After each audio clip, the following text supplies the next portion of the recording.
and welcome to all of you on my productive and industry-oriented training platform. In this session, we are going to cover Network Plus certification exam for both codes 009 and 008.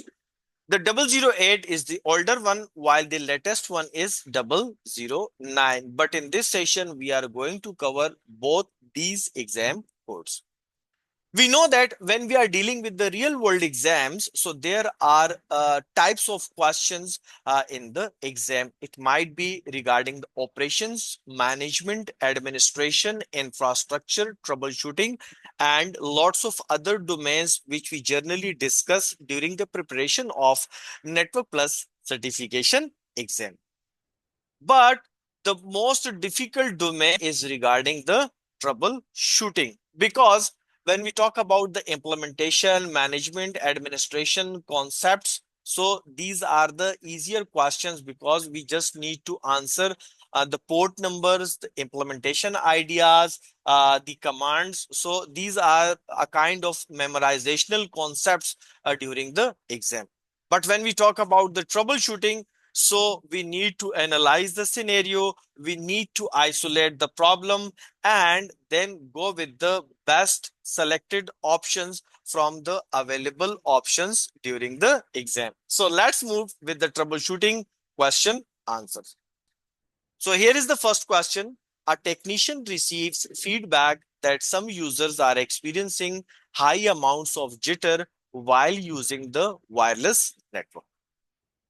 While troubleshooting the network, the technician uses the ping command with the IP address of the default gateway and verifies large variations in latency. The technician thinks the issue may be interference from other networks and non 802.11 devices. Which of the following tools should the technician use to troubleshoot the issue? Okay, so we read the question. Now we need to identify the domain about which this question is asking. So at first hand, we identified that this issue is regarding the Wi-Fi network and we are facing problems regarding the jitter and performance. What we clarify, we just ping our default gateway, and in the result of that ping command, we find out that there are large variations in the latency. So the domain is identified, the problem is identified, and now we need to track how we can isolate this issue with recommended answers. Now, the first is NetFlow Analyzer. So option A is completely rejected because it will only analyze the network traffic flow. So it will never inform us any kind of performance latency, jitter, or packet congestion. Option B, bandwidth analyzer. No, we are not going to monitor our bandwidth utilization. We are going to identify why we are facing performance issues, because bandwidth analyzer will only analyze about the available bandwidth. Now, option C, protocol analyzer. So I don't think so. We need to care about the protocols because this question is not related with the incoming traffic and outgoing traffic, because we already identified that with simple ICMP packets, there are large amount of variations available when we talk about the latency. So it means that there are some kind of overlapping available. So we need to isolate our access point with their given regions. So for that purpose, the best tool is Spectrum Analyzer, which will identify the real issue regarding the access point implementation. So from my side, the best answer is D. And you can also answer your options in the comment section as well. So move with the next question. Okay, the next question is also available regarding the wireless infrastructure. So wireless users are reporting intermittent interconnectivity. Okay, so issue is defined in the first line, that we are facing issue regarding the internet connectivity. Connectivity is restored when the user disconnect and reconnect. Okay, the issue is that sometimes session is connected and then disconnected. Utilizing the web authentication process each time. Okay, the authentication process is web. The network administrator can see the devices connected to the access point all the times. Okay, which of the following steps will most likely determine the cause of the issue? Okay, so we are facing issue regarding the connectivity and disconnectivity. So let's move with the options. Option A, verify the session timeout configuration on the captive portal settings. Okay. Option B, check the encryption protocol mismatch on the client's wireless settings. That's good. The third one, confirm that a valid passphrase is being used during the web authentication.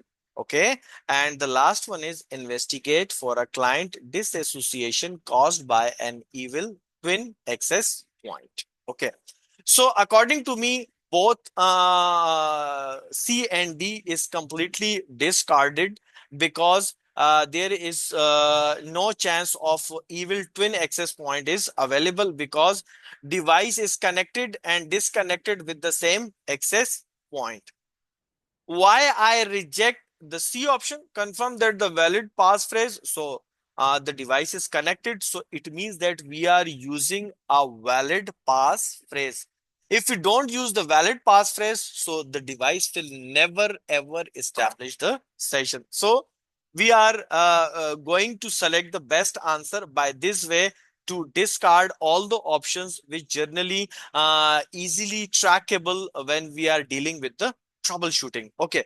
The B option, check for the encryption protocol mismatch. No. If the protocol mismatch is available during the deployment and configuration, so device will never communicate with each other because we know that for the purpose of communication, we need same encryption protocols, same algorithms, same security parameters. So the last and the best option is A, verify the session timeout. It means that we are facing some kind of timeout configuration issues. So we need to set that on the captive portal settings. Okay. So move with the third option. Third question, a client recently added 100 users who are using VMs. Okay. All users have since reported slow of unresponsive desktop. Okay. Reports show minimal network congestion, zero packet loss, and acceptable packet delays. Okay. Which of the following metrics will most accurately show the underlying performance issues? Okay. What we need to identify at level one, it's a virtualization infrastructure where we have 100 users and all these 100 users are facing unresponsive desktop. And for this scenario, we have A to F options available where D, E, and F is completely related with the performance, bandwidth, latency, and jitter. So I will discard D, E, and F. The question why I am going to discard these three options? Because in the scenario, it's clearly mentioned that there is no network congestion, zero packet loss, and acceptable packet delay. So it means that no issue regarding the bandwidth, latency, and jitter. So three options discarded. The C is again discarded because when we talk about the unresponsive desktop, so there is no issue regarding the temperature. And now we have to select the two options. So the remaining two options is the right answer, CPU usage and memory. Because when we have low compute options, so we face unresponsive desktop because there are large number of users. There are 100 users and they are facing unresponsive desktop. So we need to increase our CPU resource and memory as well. So my answer is A and B. And with this answer, let's move with the question number 4. A company built a new building and its headquarter location. The new building is connected to the company LAN via fiber optic cable. Multiple users in the new building are unable to access the company intranet site via web browser, but they are able to access the internet sites. That's great. Which of the following describes how the network administrator can resolve this issue? So again, we are going to isolate the problem. The problem is regarding the connectivity. That's good. And this connectivity is not related with the wide area network or internet. We are facing some kind of issues regarding the local area network. And regarding the performance, no, because there is fiber optic cable is already implemented. So we summarize the scenario. Let's move with the option. Option A, correct the DNS server entries in the DHCP scope.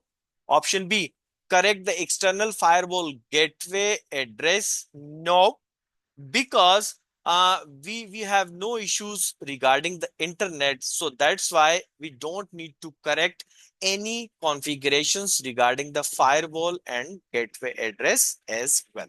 So option B is rejected. Option C, correct the NTP server settings. I don't think so, because if we have time syncing issues on the client side or the server side, the connectivity will never ever work. And in this scenario, it's clearly mentioned internet is working. It means that NTP server setting is working properly. Option D, correct a TFTP issue on the company server. No, we don't have any issues regarding the file uploads and downloads, and TFTP is completely related with the files uploads and downloads. So the last option and the correct option is A, correct the DNS server entries, because we are facing issues regarding the intranet site web servers. So this will be might be there are lots of closest chances available regarding the DNS server entries in the DHCP scope. So from my side, answer A is the correct answer. Now, question number 5, a user reports being unable to access the network resources after making some changes in the office. Now, it's a generic problem already mentioned in the question. Which of the following should a network technician do first? Okay, in the generic scenario, we need to go with the generic solution as well. So the option A, check the system IP address. No, we don't need to check the system IP addresses. Do a ping test. No, because we don't have any available information what kind of changes we made during these changes. Okay. Reset the cables into the back of the PC. No. The D option, ask what changes were made. That's the correct answer according to me, because at level 1, we at least need to identify after what kind of changes we face this issue. When we know about the changes, so we can easily isolate the problem and resolve it with a minimal given time. So option D is the correct answer. Okay, question number 6. We have the exhibit. A network technician is reviewing the interface counters on a router interface. Okay, so it's related with the routing. The technician is attempting to confirm a cable issue. Okay, the cable issue is confirmed. It means that there are some kind of physical meters available which can easily confirm about the cable issues. So given the following information, okay, so we have the router outputs, last cleared input output packets, CRC options, and multicast as well. Okay. Which of the following metrics confirms there is a cabling issue? Okay. So we have options from A to E, the last cleared, the number of packets, CRC, joints, and multicast. Okay, so when we talk about the physical cable issues, or regarding the data link layer or physical layer, so from my side, the multicast shows that there is some kind of cabling issues available, because if the cable is working properly, so there will be no multicast traffic when we talk about the router interface output. So the correct answer is E. Okay, question number 7. A technician is troubleshooting a network switch. Okay, it's all about the switching infrastructure that seems to stop responding to request intermittently whenever the logging level is set to debugging. Okay, the switching environment and the debugging.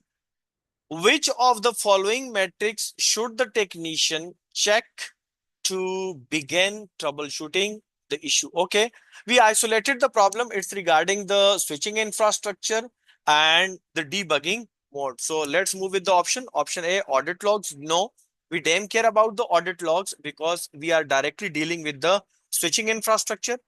The CPU utilization, CRC errors, and jitter. Okay, according to me, the CPU utilization, because when we are dealing with the logging level, so the debugging require more CPU performance. So according to me, CPU utilization is the correct answer. Okay, so let's move with the question number 8.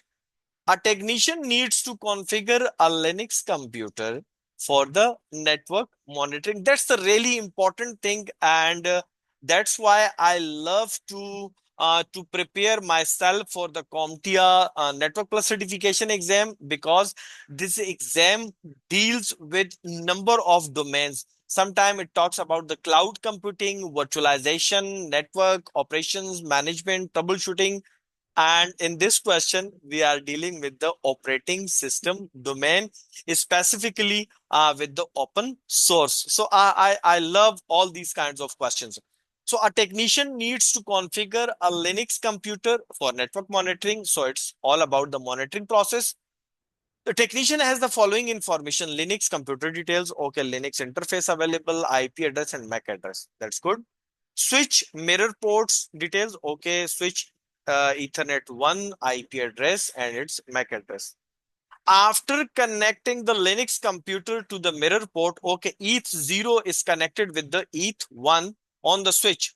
Which of the following commands should the technician run on the Linux computer? Okay, it's all about the command line interface, about the Linux operating system. So according to me, from A to D, the best option is if config ETH0 promiscuous mode, because here we mentioned that after connecting the Linux computer to the mirror port on the switch, so we need to monitor connectivity on this specific port. So for that purpose, promiscuous command is available for all Linux flavors. So the option A is the right answer. And here is another suggestion for all the candidates which are preparing for the CompTIA Network Plus certification exam.